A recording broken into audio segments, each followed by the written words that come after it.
കൊണ്ടുവന്നിരിക്കുന്നു.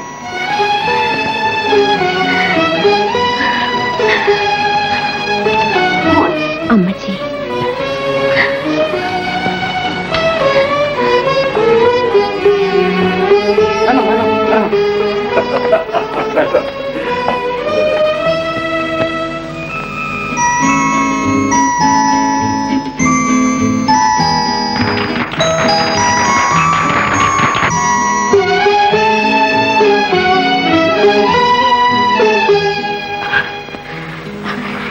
മോളെ ഞാൻ കൊച്ചിലേ കണ്ടിട്ടുള്ളൂ. പൂന്തോപ്പിലെ കുഞ്ഞോമ്മയുടെയും അന്നമ്മയുടെയും മോള്. ഇന്ന് നീ എന്റെ മോളായി തീർന്നിരിക്കുന്നു. എന്റെ അമ്മച്ചിയെ എനിക്കിന്ന് തിരിച്ചു കിട്ടി. മോളെ മോളെ, ഇന്നു മുതൽ ഈ വീട് നിന്റെയാണ്. ഈ വീട്ടിലെ വേലക്കാരിയാകാനുള്ള യോഗ്യത പോലും എനിക്കില്ല അമ്മച്ചി.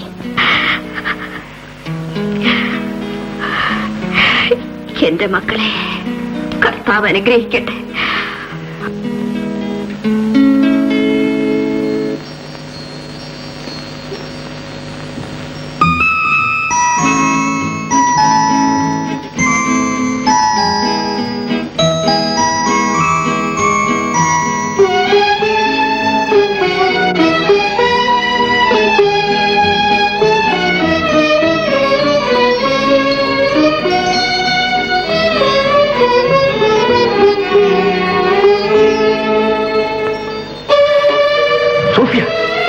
സോഫിയ, എന്താ Sophia? Sophia, Sophia, Sophia, Sophia. എനിക്കൊരു തളർച്ച പോലെ. അപ്പനെയും അമ്മച്ചിയെയും ഇച്ചായനെയും എല്ലാം ഓർത്തിട്ടായിരിക്കാം. ലാലപ്പന്റെ കാര്യമോർത്ത് സന്തോഷിക്കാനേ വകയുള്ളൂ. വെറും 2 വർഷത്തെ ശിക്ഷ മാത്രമല്ലേ ലാലപ്പനുള്ളൂ. അത് 2 ദിവസം പോലെ കടന്നു പോകും. എന്നാലും ഞാൻ ചെയ്ത കുറ്റത്തിന് ഇച്ചായനെ നമുക്ക് ജയിലിൽ പോയി കാണാം, നിശ്ചയമായും കാണാം. ഇപ്പൊ അതൊക്കെ മറന്നു കളയും. എന്താ സോഫിയ? സോഫിയ, ഞാനൊന്ന് കിടക്കട്ടെ. നെഞ്ചു വേദനയുണ്ടോ? വീർക്കുന്നല്ലോ. എഴുന്നേൽക്കൂ, നമുക്ക് ആസ്പത്രിയിൽ പോകാം. എഴുന്നേൽക്കൂ.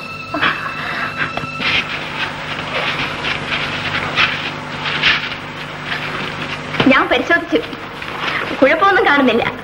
വീട്ടിലേക്ക് കൊണ്ടുപോകാം. പിന്നെ നിങ്ങൾ തമ്മിൽ നേരത്തെ പരിചയമായിരുന്നല്ലേ? ആയിരുന്നു. അതിന്റെ കുഴപ്പമേ ഉള്ളൂ. സോഫിയ ഗർഭിണിയാണ്.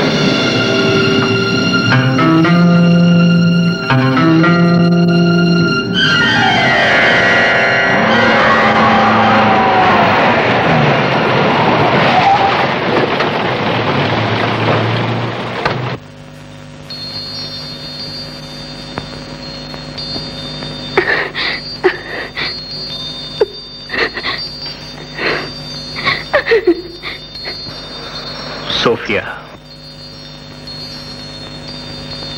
എന്തോ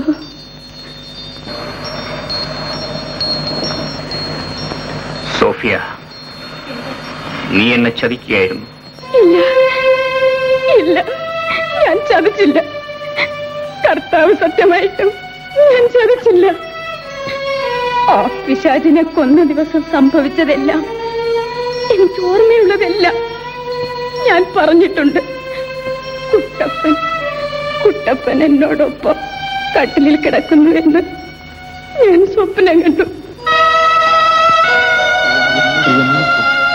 കുട്ടപ്പ, കുട്ടപ്പ, കുട്ടപ്പ.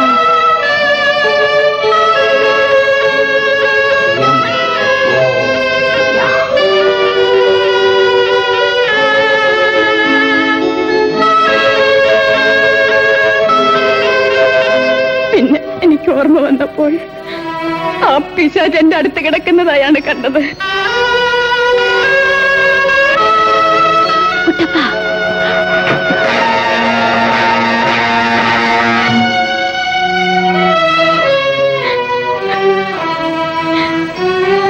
അപ്പോഴത്തെ ക്ഷോഭം കൊണ്ടും നല്ല ഓർമ്മയില്ലാതെ ഞാൻ അയാളെ വെട്ടി. മറ്റൊന്നും എനിക്കറിയാൻ വയ്യ. മറ്റൊന്നും എനിക്ക് ഓർമ്മയില്ല.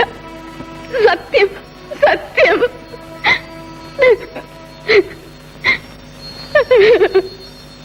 സോഫിയ, അടുത്തതെന്ത്?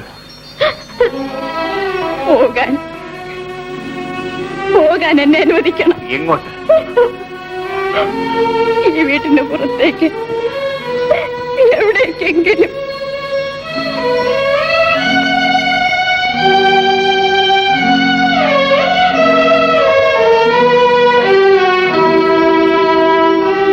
ഇവിടെ കിടന്നുറങ്ങിക്കൊള്ളു. രാവിലെ പോകാം.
സോഫിയ,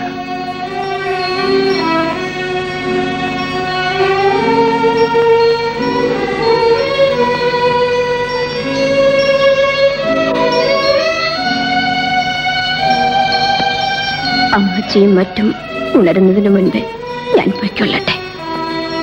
വേണ്ട, നീ പോകണ്ട. ഇവിടെ കഴിഞ്ഞോളൂ. പക്ഷേ നീ എനിക്ക് വേണ്ടി ഒന്ന് ചെയ്യണം. നിന്റെ ഉദരത്തിൽ കിടക്കുന്ന കുഞ്ഞ് എന്നും എനിക്കൊരു മനഃശല്യമായിരിക്കും. ഞാൻ ഏറ്റവും വെറുത്തിരുന്ന ഒരു മനുഷ്യന്റെ കുട്ടി എന്നെ അപ്പ എന്ന് വിളിക്കുന്നത് എനിക്ക് സഹിക്കാനാവില്ല. ഞാൻ എന്ത് വേണം? ആ ചെകുത്താൽ നിന്നുണ്ടായ ഗർഭം നശിപ്പിക്കണം. എന്റെ വയറ്റിൽ ജീവൻ കൊണ്ടത് സത്വസന്തതിയാണ്. അത് നശിച്ചെങ്കിലേ എനിക്കും ജീവിതമുള്ളൂ. നമുക്ക് മധുവിധുവനാണെന്നും പറഞ്ഞ് ബാംഗ്ലൂരിലോ മറ്റോ പോകാം. എന്നിട്ടെല്ലാം കഴിഞ്ഞ് തിരിച്ചു വരാം. അത് കഴിഞ്ഞിട്ടേ നമ്മൾ തമ്മിൽ ഭാര്യാഭർത്തൃബന്ധം ഉണ്ടാവുകയുള്ളൂ.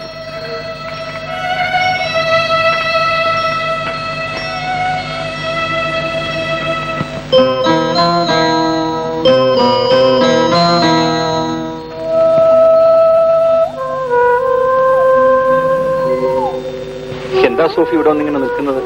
ഞാൻ ഇവിടെ എല്ലാം നോക്കി കാണുകയായിരുന്നു. നല്ല കാറ്റ്. ഇന്ന് അമ്മയ്ക്ക് കുഴമ്പ് പുരട്ടി കൊടുത്തതും കുളിപ്പിച്ചതൊക്കെ സോഫിയായിരുന്നു. അമ്മയ്ക്ക് നിന്നെ സ്തുതിക്കാനേ നേരമുള്ളൂ. നിന്റെ തലമുടിയെപ്പറ്റി, നിന്റെ സൗന്ദര്യത്തെപ്പറ്റി, നിന്റെ സ്വഭാവത്തെപ്പറ്റി.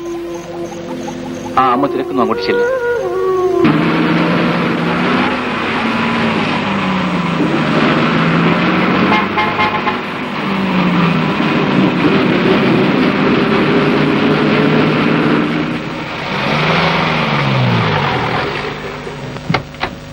ഇത് എന്റെ ഭാര്യയാണ്. ഇരിക്കൂ. ഉടനെ ഞങ്ങൾക്ക് കുട്ടികൾ വേണമെന്നില്ല. മനസ്സിലായി. വിവാഹം കഴിഞ്ഞാൽ ഉടനെ കുട്ടികൾ ഉണ്ടായാൽ വിവാഹ ജീവിതത്തിലെ എല്ലാ സുഖവും തീർന്നു, അല്ലേ? കുട്ടികളുടെ എണ്ണം കുറഞ്ഞിരിക്കേണ്ടത് നമ്മുടെ രാഷ്ട്രത്തിനും ഒരാവശ്യമാണ്. ഗവൺമെന്റ് നിയമം കൊണ്ട് തന്നെ അബോർഷൻ അംഗീകരിച്ചു കഴിഞ്ഞു. ആ ഭാര്യയ്ക്ക് എന്താ ഒരു വിഷാദം? പേടി കാണും. ഒട്ടും ഭയപ്പെടേണ്ട. അബോർഷൻ ഇപ്പോ വളരെ നിസ്സാരമായി ചെയ്യാവുന്ന ഒരു കാര്യമാണ്.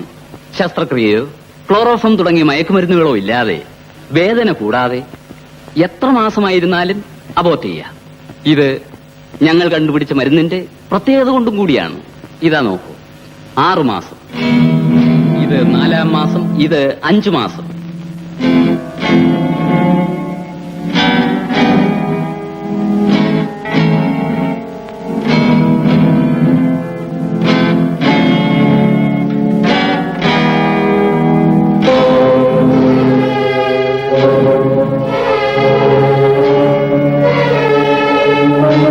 ഉടനെ ചെയ്യുന്നുണ്ടോ? വേണ്ട സോഫി. വേണ്ട. Doctor 1 minute. സോഫി. ഇല്ല ഇല്ല, ഞാനത് ചെയ്യില്ല.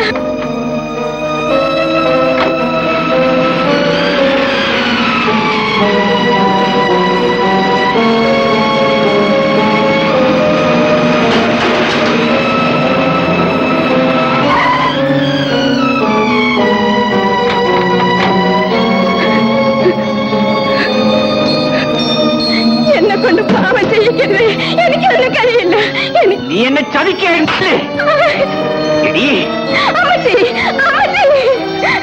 അമ്മച്ചി, അമ്മച്ചി, അമ്മച്ചി, കുട്ടിപ്പച്ചാൻ ചേച്ചി അടിക്കുന്നു. മുറിയിലെ ബഹളം.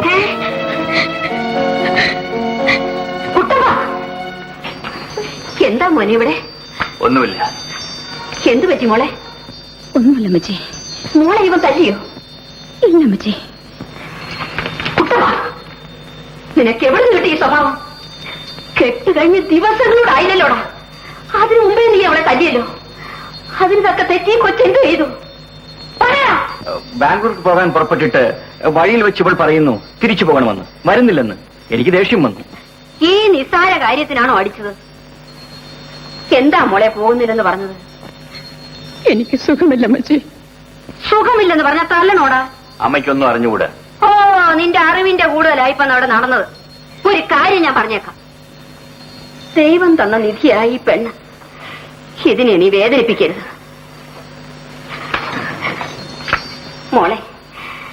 അവൻ പറയുന്നത് നീ അങ്ങ് അനുസരിച്ചേക്കണം.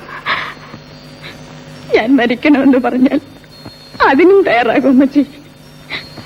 വാ മോളെ, വാ.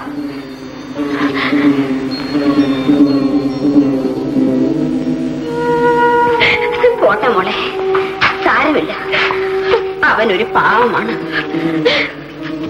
എനിക്ക് വിഷമമൊന്നുമില്ല അമ്മച്ചി. എനിക്കിങ്ങനെ ഒരു മോളെ കിട്ടിയത് കൊണ്ട് കുറച്ചു കാലം കൂടെ ഞാൻ ജീവിക്കാം. എന്റെ അമ്മച്ചി എന്നും ജീവിച്ചിരിക്കണം. എനിക്കിനി ഒരാശയേ ഉള്ളു മോളെ. നീ പ്രസവിച്ചൊരു കുഞ്ഞിനെ കണ്ടിട്ട് കണ്ണടയ്ക്കണം.